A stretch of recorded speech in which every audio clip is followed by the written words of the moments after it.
I traveled 9 hours, nearly 10 hours of driving to Indiana from Michigan so that I could watch Project Hail Mary in IMAX 70mm, and oh boy, it might be one of the best decisions that I've ever made in my life.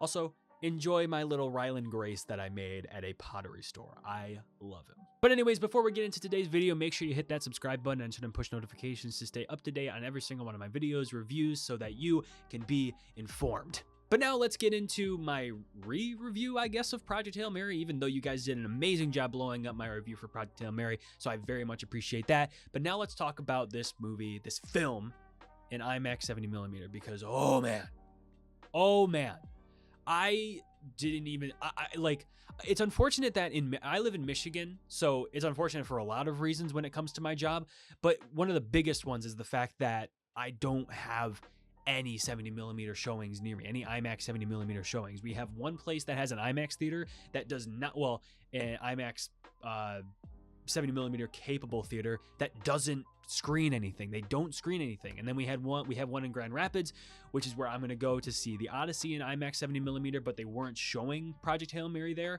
in 70mm. So fortunately, they were doing it in the Indianapolis State Theater. So I got tickets and we went. And we also got the IMAX film strips, which you could only get one of two, so I did buy the other one, so I'm waiting for that one to come in so that I can frame it. But oh man, we got to talk about it in IMAX 70mm. If you haven't seen it in IMAX 70mm and you're in a place that has it, like, please take advantage of those theaters, please. Like, I don't think you understand how lucky you are to have those kind of theaters that are capable of showing movies like that, because this is how you should be. This is how we should be able to watch every single movie that's at least able to be shown in 70mm. This is how we should be able to see movies all the time.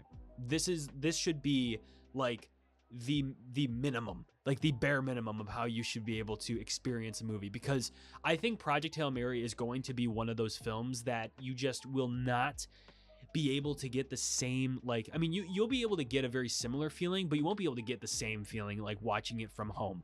Like, I'm very excited to rewatch it when it comes back home. I might honestly even go see it again in IMAX, not IMAX 70mm, unfortunately, but go see it again in IMAX, because man, the astrophage scene is just peak cinema.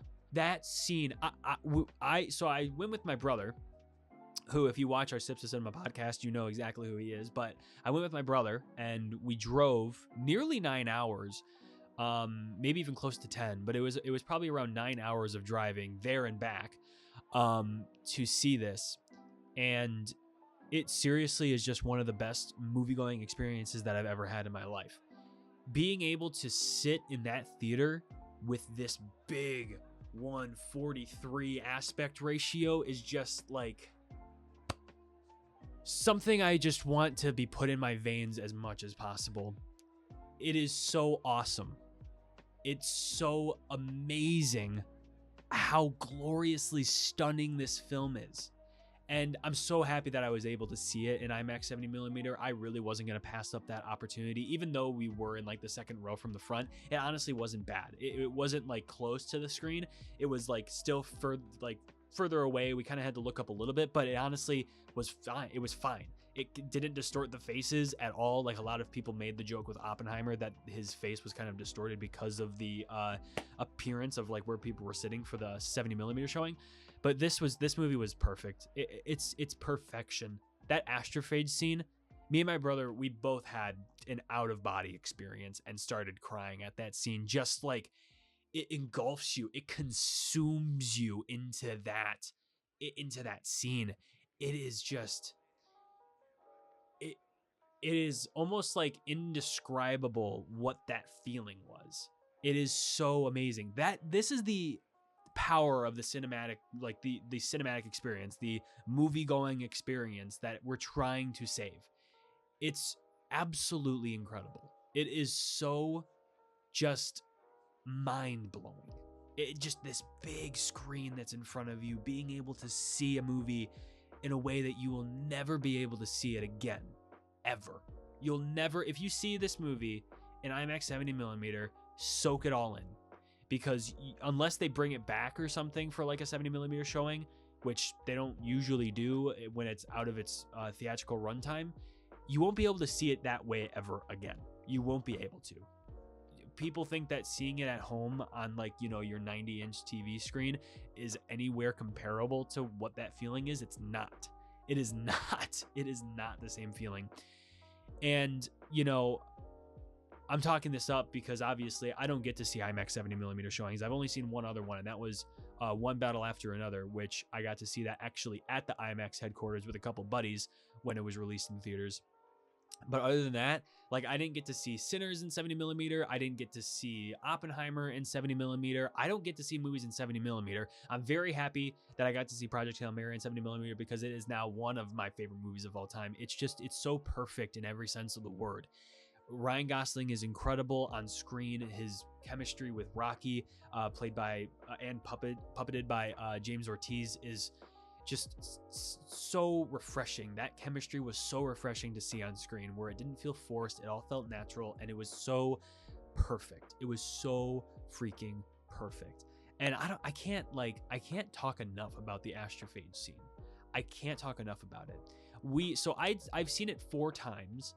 My first screening was IMAX, and then I saw it on a not fully IMAX, but a big screen at our local like Imagine theaters in Michigan. I don't think Imagine has any other theaters outside of Michigan.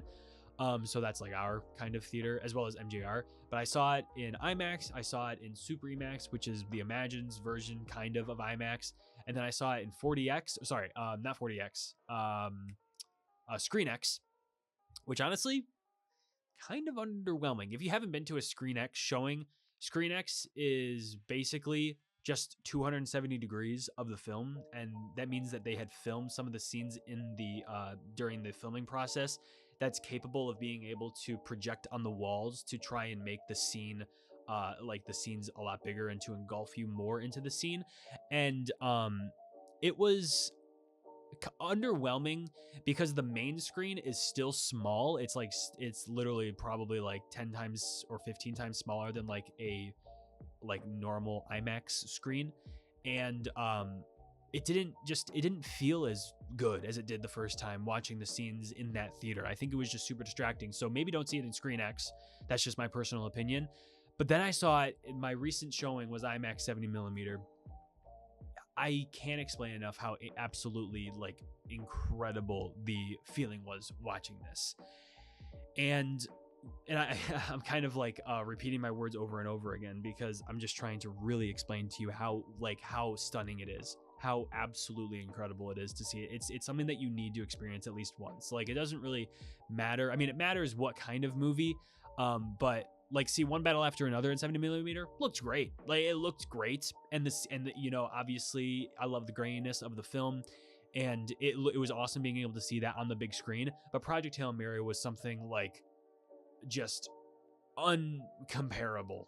Just these are the kind of movies that are meant to be in 70mm. And even Sinners, I think, would have been absolutely outstanding in 70mm. The Through the Ages scene would have been absolutely incredible. But this is my pitch to IMAX, that we need to build an IMAX 70mm theater or screen in Michigan closer. Like, we need to start expanding these more. I know they cost like $20 million, but we know you got the money. We got to start, because if we could get more IMAX 70mm screens so that people could go, it would I think it would like rebuild the cinematic the people will go to a 70mm screening. They will. If a movie gets released in 70mm, they will go. That is how a movie should be released. And I think if you're really going to, you know, go all the way, I think you really need to.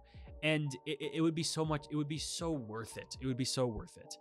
And I just, you know, I'm jealous of a lot of people because a lot of people get to see 70mm screenings all the time, which I don't. So maybe that's why I'm so just like, I want to talk about it so much, because it's not something that I'm used to, and I'm just like very like in that headspace. But seeing Project Hail Mary in 70mm is something that I will always remember. And, you know, it's so crazy. I get so many incredible opportunities with my job that I'm so grateful for. I'm so blessed for. And like, one of the ones that I don't are being able to see a ton of movies in 70mm. I think that's like so funny to me. But you know, Project Hail Mary is a masterpiece. There's actually a 4-hour, apparently, like a 3-hour and 45-minute cut of this movie that directors Phil Lord and Chris Miller were gonna that did screen it to their like filmmaking buddies. And like the consensus that everyone had at the end of it was that they just needed to shorten it. So they eventually got it down to the runtime that we see in theaters, which is around 2 hours and like 40 minutes. And I would love to see the 4-hour runtime. I would. I mean, I would definitely watch that if they released it or if they put it on the Blu-ray as the director's cut. I would watch it 100%.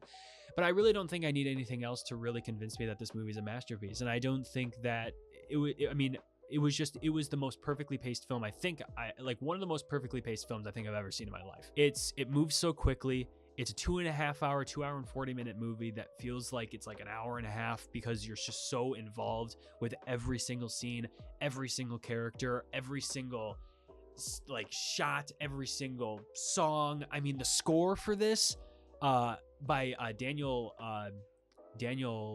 Pemberton, I think that's his name. Oh, the A Moment song, like actually freaking bangs, dude. It's so good. It's so good. Now I'm gonna stop rambling. If you want, you can go check out my original review for Project Hail Mary because I do go into depth as to like, you know, why, you know, blah blah blah, why I love it so much. But this video, I just really wanted to make a point that IMAX 70mm is the way that we should all be able to see movies. It's just like the epitome of like the movie-going experience. This is what people mean when we like talk about the cinematic experience. It is so glorious. It's so glorious. And I wish it wasn't so hard to see them this way. It's so cool. It's so awesome. It's just like, you know, as a film lover, you know, as a filmmaker, I just love that. I love that we can see movies in that way. It's just unfortunate that we don't get to see them like that always.